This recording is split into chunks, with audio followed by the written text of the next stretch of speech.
چلوں گی اصولوں کے بارے میں. اصول زندگی میں بنانا کیوں اہم ہے اور کس وجہ سے اہم ہے، تو اس لیے میں آپ کو قائد اعظم آپ کو سنانا چاہوں گا کہ ایک دفعہ برطانیہ کا ایک بہت ہی اعلیٰ عہدیدار قائد اعظم محمد علی جناح کے پاس تشریف لایا اور کہنے لگا کہ قائد اعظم صاحب، میرا بھائی برطانیہ سے یہاں تشریف لا رہا ہے تو میں چاہتا ہوں کہ اس کے استقبال کے لیے آپ جائیں. قائد اعظم محمد علی جناح نے فرمایا ٹھیک ہے، میں تمہارے بھائی کے استقبال کے لیے جاتا ہوں، مجھے کوئی مسئلہ نہیں ہے، لیکن میری ایک شرط ہے. اس پہ اس برطانیہ کے عہدیدار نے کہا شرط؟ کیسی شرط؟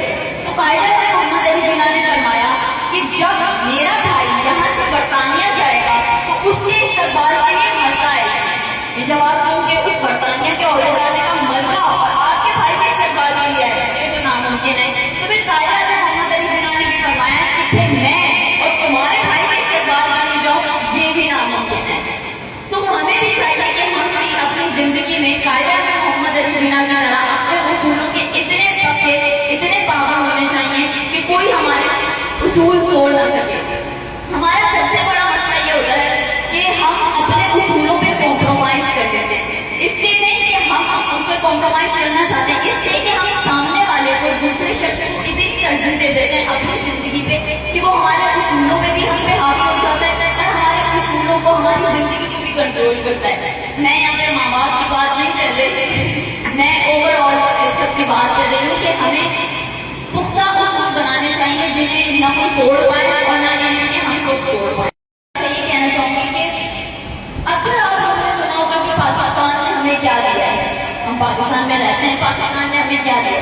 میرا آپ سب سے سوال ہے، آپ سب نے آج تک پاکستان کو کیا دیا ہے؟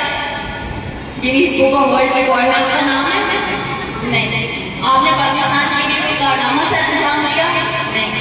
مسئلہ یہ نہیں ہے کہ ہمارا پاکستان برا ہے، مسئلہ یہ ہے کہ ہمارے گورنمنٹ کے آفیشلس ہیں، یہ جو اس ملک کو چلا رہے ہیں وہ ٹھیک سے نہیں چلا رہے ہیں. ہم ان کے چکر میں اپنے ملک کو برا کہہ دیتے ہیں. میں آج سب سے ایک بات کرنا چاہوں گی، آج ہم سب ایک عہد کرتے ہیں. مجھے آپ بتائیں، کبھی ہم راستہ میں چلتے ہوئے جا رہے ہوتے ہیں، کچھ کھاتے ہیں، کھاتے کھاتے کچرا ہم کہیں پہ پھینک دیتے ہیں، پھینک دیتے ہیں. ہمارے بچے ہمارے ساتھ جاتے جاتے کوئی فروٹ کھا رہے ہو، کوئی چیز کھا رہے ہو، گاڑی میں سفر کر رہے ہو، ہم گاڑی سے باہر پھینک دیتے ہیں. پھینکتے. آپ نہیں پھینکتے گی، بہت سے لوگ ایسے کرتے ہیں. جی میں 2015 میں یہ عادت میرے اندر میری سوچ میں ڈالی.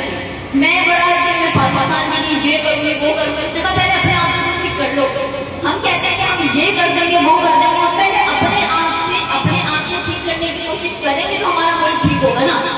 ہم سب سے پہلے دیکھتے ہیں کہ یار یہ کتنا کچرا پڑا ہے، تو بھائی وہ کچرا پھینکا بھی کس نے؟ آپ نے، میں نے، ہم سب نے. ہم سب آج یہ عہد کرتے ہیں کہ چھوٹی سی چھوٹی چیز ہم اپنے اندر بدلاؤ لائیں گے، کیونکہ اگر آپ اپنے اندر بدلاؤ لائیں گے، اگر آپ کچرا نہیں پھینکیں گے تو آپ کے برابر والی جب آپ کے ساتھ ہوگی آپ اس کو بھی نہیں پھینکے ہوگے، اور اس کی بھی آگے ساتھ اتنی عادت بن جائے گی کہ وہ آگے سے دوسرے بندوں کو بولے گی کہ یار یہ کام اچھا نہیں ہے. یہ آپ لٹرلی یقین کریں، I am a very friendly kind of person, but when it comes to Pakistan, when it comes to my people, مجھے غصہ آتا ہے کہ میرے ساتھ والا مطلب کوئی ایسی نازیبا حرکت کرے، اپنے بعد میں یہ کہے کہ یار یہاں اور بھی کچرا پڑا ہے، تو مطلب اور پڑا ہے تو آپ نے اور زیادہ پھیلانا ہے. انسان کو اپنی عقل استعمال کرنی چاہیے کہ اگر کوئی چیز بری ہے تو ہم اس کو مزید برا نہ کریں. ٹھیک ہے آپ صاف نہیں کر سکتے ہو، آپ نے کہتے ہیں میرا کام نہیں ہے، کیونکہ ایک ہمارے مسئلے کا سب سے بڑا حل یہ ہے کہ یہ میرا کام ہوگا. صحیح بھائی دھیان رکھیں، اس کو اور بھی نہ خراب کرو. تو یہ چیزیں لوگوں کو دکھائیں کہ اچھا بھی ہو سکتا ہے، کچھ برا ہے تو اچھا ہو سکتا ہے. اور ہر چیز میں دوسروں کو بلیم کرنا، ہم عوام بھی کوئی اتنی اچھی نہیں ہے. ہم آفیشیل سے کہتے ہیں کہ وہ اتنا برا کر رہا ہے، وہ برا کر رہا ہے، آپ کتنے اچھے ہو، میں کتنی اچھی ہوں. جہاں وہ کہتے ہیں شریف سے بڑھ کے اس کو موقع نہیں ملا، ورنہ جب ہمیں موقع ملے تو ہم سے برا ہوئی نہیں ہے. تو سب کہیں نہ کہیں کسی نہ کسی مقام میں اس ملک کو نقصان پہنچا رہے ہیں. صلہ دینا نہ اللہ کا کام ہے، نہ میں دے سکتی ہوں نہ کوئی اور دے سکتا ہے. صلہ دینا ہے صرف اور صرف اللہ. تو بہتر یہ ہے کہ اپنے حصے کا ایک ایسا دیا ضرور جلا کے جائے نا کہ تمہیں یاد رکھنے کی یا کوئی شخص تھا جس نے اس وطن کے لیے کام کیا. تو ہم کچھ نہیں کر سکتے. اکثر لوگ مجھ سے یہ کہتے ہیں کہ ہم اکیلے کیا کر سکتے ہیں. That's right, ہم اکیلے کچھ نہیں کر سکتے, بٹ ہم اکیلے بھی بہت کچھ کر سکتے ہیں اپنے ایکشن سے. تو اپنے اپنے حصے کا دیا جلاتے ہیں اور اس ملک کو اور ملک کے لوگوں کو خوشحال بنائیں. سب سے بڑی بات یہ ہے کہ آپ انسانیت کا جذبہ ہمارے اندر سے مر چکا ہے. ویری فرینڈ ہمارے اندر سے مر چکا ہے. ہم دیکھتے ہیں کوئی بندہ مصیبت میں تو کہتے ہیں چھوڑو یار, ہم اس کی مدد کریں, کوئی نہ کوئی آگے بڑھے گا, ہم آگے بڑھ جاتے ہیں. اب آپ مجھے بات بتائیں, اس دنیا میں مجھے نا موت سے بڑا خوف آتا تھا. میں کہتی ہوں یار اتنی سی زندگی تھی ہے, اس میں بھی میں مر جاؤں گی 40-50 سال کی عمر میں, کیا زندگی میں نے دنیا میں کیا کمایا. میں نے ایک جگہ لائن پڑھی کہ اگر آپ زندگی بھر کے لیے زندہ رہنا چاہتے ہیں, نہ قیامت زندہ رہنا چاہتے ہیں, تو آپ انسانیت کا دامن تھام لیں.